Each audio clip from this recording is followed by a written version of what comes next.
Aga asjast. Kõnekäänd ütleb, loll saab kirikus ka peksa. Seda parafraseerides räägime tänases avalõigus kirikutäiest ullikestest, keda nuhtles omaenese koguduse esimees. Aastaid Eesti Krishna kogudust juhtinud vagamees pani väidetavasti vasakule ligi 2 miljonit krooni ja kadus Ameerikasse, kust pealtnägija ta üles leidis ja aru päris.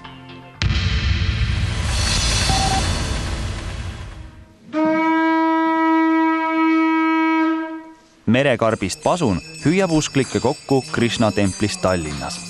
Krishna teadvuse Eesti kogudusel on ametlikult 100 liiget. Neist on reede õhtul Luise tänava templisse teenistusele tulnud peale samas majas elavate munkade vaid käputäis entusiaste. Ehk on põhjus selles, et koguduses käärib räpane saladus. 2 aastat tagasi kadus üleöö nende esimees koos ligi 2 miljoni krooniga. Õhus on pinget, mis pole ainult religioosne. Afäär on seltskonna lõhki ajanud, sest enamik, sealhulgas siinsete Krishnade vapinägu Aarne Lauri, soovivad skandaali pigem summutada. Teised usuvad sama kirglikult, et pettuste peitmine on patt. Selline tõe karjamine, selline manipuleerimine, valetamine, faktide moonutamine, võltsimine, et see nagu mätsib täiesti kinni igasuguse tõe tunnetuse, et sellistel inimestel ei ole tegelikult vähimatki lootust mingisugust tõde leida. Et selline religioosne elu tegelikult on farss. Tüli eemal viibiv peategelane on noor mees kodaniku nimega Janek Rosalka. Janek Rosalka oli kunagi sinu sõber. Jah, ma vähemalt pidasin ennast küll tema sõbraks. Ja hoolimata sellest faktist, praegu sa ütled otse kaamerasse avalikult enda näo ja nimega, et ta pettis sind ja teisi koguduse liikmeid. Aga mis mul üle jääb? Kui mul on valida tõe ja mitte tõe vahel, siis ma nagu jään tõe juurde.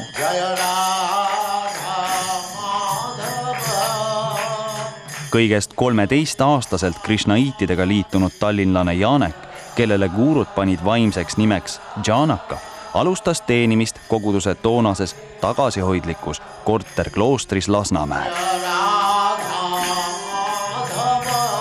97. aastal suundus täisealiseks saanud Janaka vaimsetele otsingutele ja enesetäiendusele usuvendade juurde Ameerikas. Pärast ligi aastast vaikust jahmatas Eesti Krishnaiite järsku ärev kiri templist suure lombi tagant.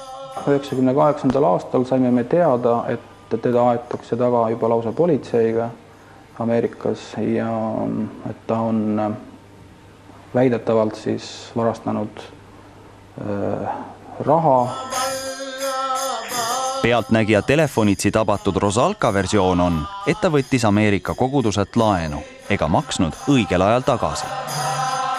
Arusaamatu sellepärast inimene ei teadnud, millest ta rääkis, et ma laenasin raha ja tema mõtles, et raha läks minema ja siis kes inimene, kelle käes ma laenasin, tuli tagasi, see ei ole probleem. Lugu on igal juhul keerulisem, kui Rosalka paista laseb. Pealtnägija käsutuses on 1998. aasta kevadest pärit Ameerika templi ettekanne, milles muude pisemate sigaduste hulgas süüdistatakse Eesti munka $6600 suuruses krediitkaardipettuse katses ja kirjeldatakse teda kui lootusetut juhtumit, kes soovitakse politsei abil USA'st välja saata. Raport lõpeb Rosalka isiku kirjeldusega. Jah, 98. aastal ta siis põgeneski Ameerikast ära tagasi Euroopasse. Tema täpsemad tegevused ei ole teada, aga ta ilmselt oli mõnda aega kuskil Saksamaal, võib-olla ka mujal, kuni ta 99. aastal jõudis tagasi Eestis. Sel ajal oli siinsetel Krishnaiitidel käsil suur projekt, templi rajamine linnalt renditud lagunenud majja Luise tänaval. Iga abikätt tervitati ja USA's diskrediteeritud usuvend võeti oma rüppe tagasi.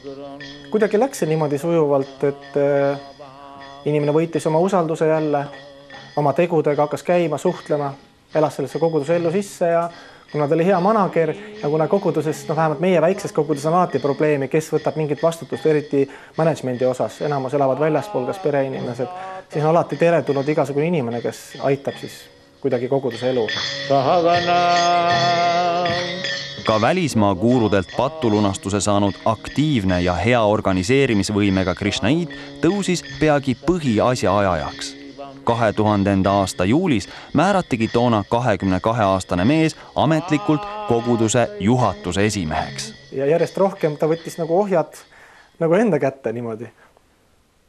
Ja mingi hetk ta võib öelda tõesti, et ta kontrollis nagu kogu koguduse sellist rahamajandust ja sellist elu. Võim teadagi korrumpeerib, seda enam, kui ahvatlus on piisavalt suur. Rosalka üks peamisi projekte oli kopsakate annetuste korjamine välismaalt. Raha laekus maailma igast nurgast, alates Šotimaast ja lõpetades Jaapaniga. Nagu tõestavad tänuplaadid seinal, annetas Tallinna templi hüvanguks teiste seas ka maailma teadolevalt rikkaim Krishnait, kuulsa Ameerika autovabrikandi lapse Alfred Ford. Välis-krishnaitide kõrval maksid aga templile regulaarselt ka kohalikud usklikud. В принципе, со мной было так, что однажды он подходит ко мне и говорит, что, знаешь, надо бы давать побольше пожертвований. 10% от своей зарплаты. Я говорю, прости, но если начинается уже требование, что я должен давать деньги, прости, больше ты ни цента не получишь от меня. Kui suur summa siis lõpuks kokku tuli? Tõendatud on vähemalt 2 miljonit.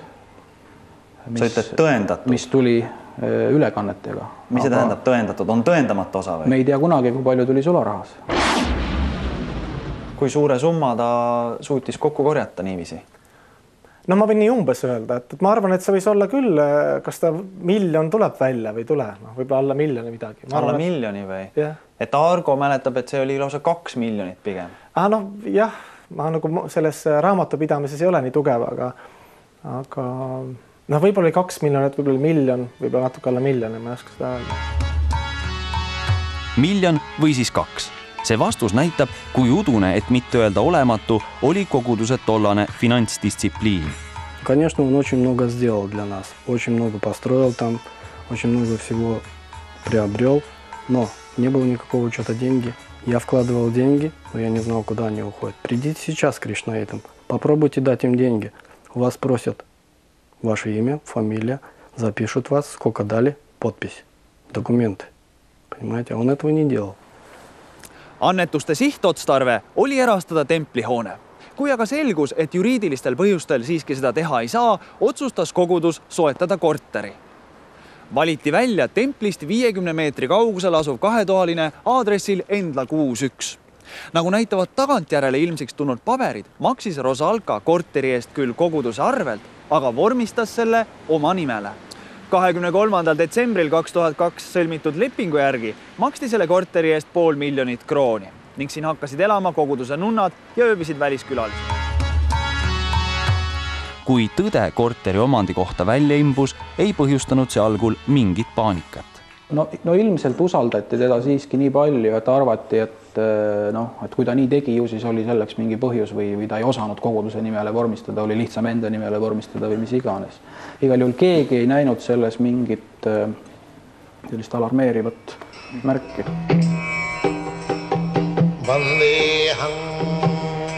Argo Loopman, vaimse nimega Abirama ehk alati rõõmustav, on koguduse suurim siseoponent ja koloriitne tüüp. 36-aastane IT-asjatundja on töötanud pangas, aga kuulub muuhulgas ka Eesti Astroloogide Liitu. Loopman on Krishnait olnud 14 aastat ja panustanud kogudusse nii aega kui raha. Väidetavasti läksid pealtnäha vagurad Krishnaidid Loopman ja Rosalka omal ajal lausa karvupidi kokku. See oli templis, ta oli siis ta oli seal ja siis mina tulin tuppa ja siis ta tuli mulle kallale. Selline tunne minu peale, et mina kogu aeg varastan tema käest. Politsei lõpetas Riiu juurdluse kuriteokoosseisu leidmata, kuid varsti pärast seda pühkis Janek Rosalka ootamatult kodumaa tolmu jalgadelt. Ainus selgitus oli koguduse teadete tahvlile jäetud kiri. Et see lahkumine oli väga järsk, paljudele tundus lausa põgenemisena. Seal oli mitu põhjuset. Üks asi oli isiklikud põhjused. Ma tundsin, et ma andsin kõike neile, mis ma võin anda. Kui kogudus võimuvaakumist toibus ja raamatupidamist uurima asus, selgus halb üllatus. President oli aastate jooksul arveldusarvelt võtnud ligi 300 000 krooni, mis oli tšekkidega katmata. Loomulikult ma võtsin sulle rahasummasid. Ma pead siis maksma seda remonti eest.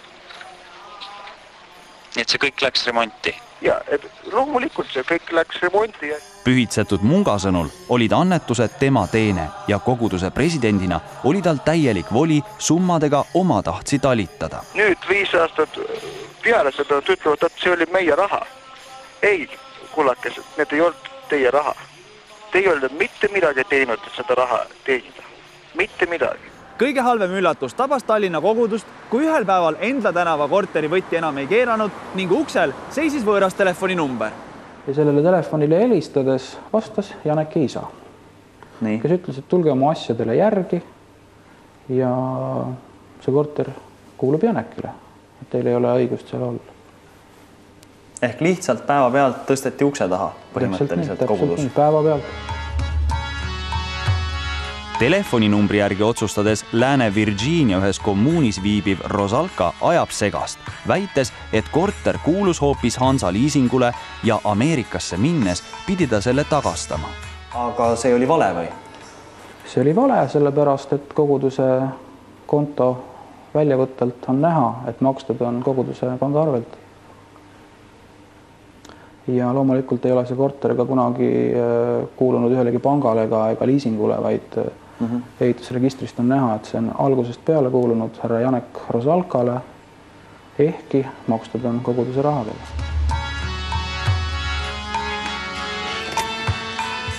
– 2005 müüs Janek isa Richard Rosalka poja volituse alusel selle korteri siin edasi. Uus omanik kinnitab pealtnägijale, et maksis Rosalkale 1,5 miljonit krooni. See on siis vähemasti 3- või 4-kordne võit. No vähemasti 3-kordne võit. Ostuhinnaga võrreldes. Vähemasti 3-kordne võit, jah. Ja sellest rahast ja sellest tulust ei ole kogudus saanud midagi? Sellest tulust ei ole kogudus saanud midagi. Rosalka raiub aga oma versiooni. See raha, mis nüüd saad sellelt korteri müügist, see 1,5 miljonit krooni, et see läks siis kõik sõitud Hansa liisingule või? Jah. Mina sellest rahas ei saanud mitte midagi. Okei, aga kui ma olen just hetk tagasi rääkinud selle uue ostjaga, kes ütles, et tema ostis selle Richard Rosalka käest ja Hansa liisingut ei olnud kusagil mängus, et mis me siis nüüd teeme? Ma ei tea, mis te... 11-2 ei räägi tõtt. No jah. Kui Rosalka mineviku osas langevad Tallinna krishnaitide seisukohad üldjoontes kokku, siis edasise tegevusplaani suhtes lähevad need konflikti. Ehkki kogudus oli haledalt tõmmata saanud, otsustati asjale ametlikku käiku mitte anda. Hääletuse teel siis otsustati, et laseme minna, et me ei saa hakkama, et see on liiga keeruline meie jaoks. Meil ei ole jõudu sellega tegeleda siis läbi kohtute ja läbi politseina. Loopmani arust mitte ei suudeta, vaid ei taheta seda asja ajada, sest kardetakse, et päevavalgele võib tulla teiste koguduse juhtide patte. Seetõttu kirjutas ta ise prokuratuuri kuriteoteate. Lugu hekseldasid nii ringkonna kui riigiprokuratuur ja nende sõnumi võib resümeerida. Lollidelt raha äravõtmine ongi seaduslik. Esiteks puudus koguduses korralik aruandlus, kust raha tuli ja kuhu läks. Teiseks annab koguduse põhikiri esimehele praktiliselt piiramatud volitused ja kolmandaks puudub koguduse selgelt väljendatud tahe väidetavat rikkumist uurida. Kas see siis nii jääbki? Ka selliseid otsuseid saab vastu võtta üldkoosolek, kus otsustatakse häälte enamuse põhjal, kuidas nad käituvad. Aga on see nende voli andeks anda niiviisi? Kui on võrdlemisi ilmsed kuriteo tunnused, siis nad põhimõtteliselt võivad öelda, varastage meilt.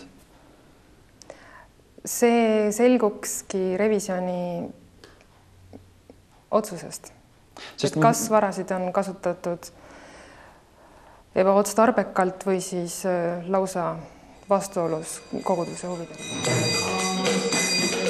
kui teisitimõtleja Loopman jäärapäiselt kuulutas, et tema avalikustab kogu jama, sai ta nii jahmatava vastuse, et pidas vajalikuks selle uuesti üle küsida ja salvestada.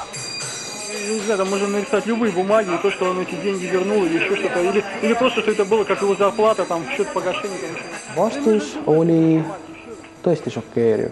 Vastuseks öeldi mulle, et kui sa avaldad selle kuskil meedias või mingil muul moel õnnestub kriminaalmenetluse algastada, siis me lihtsalt teeme paberid, mis ütlevad, et Janek lihtsalt sai selle raha palgaks. Ta ütles üks pühendunu.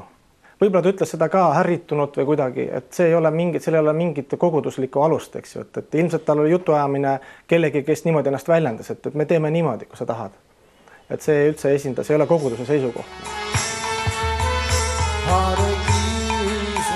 Samal ajal, kui Loopman ähvardab sellise avameelsuse eest templis uksekeeld, siis tema vaenlane Rosalka abiellus Ameerikas ja maandus jälle sealses kommuunis administratiivselt vastutaval kohal. Мне очень жаль, что его как-то пытаются покрыть или как-то не дать ход этому делу, поскольку он сделал 2 преступления, во-первых. Это, в принципе, это считается преступлением. Если на счет пришли деньги, он собирал эти деньги, специально пожертвовали деньги на эту квартиру. Потом он ее оформил на свое имя, хотя было у него дано наставление о том, чтобы приобрести недвижимость именно для общины. Сейчас его назначили казначеем. Вообще общество сознания Кришны. У меня это в голове не укладывается. Как возможно такое? Потому что информацию мы распространили. Об этом все знали. Templis palvetatakse külg külje kõrval, kuid vastaspooli lahutab kuristik.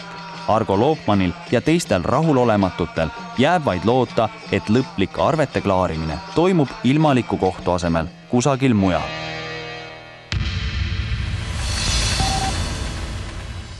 Pärast pealtnägija huvi hakkas liigutama ka koguduse juhatus ja kavatseb tellida audiitorilt revisjoni akti. Igal juhul on see mõtlema panev lugu, sest just sellised juhtumid, kus on ilmselgelt tehtud sigadus, aga ettekäändeid otsides tahetakse sellele läbi sõrmede vaadata, annavad kardetavasti pättidele vaid hoogu juurde.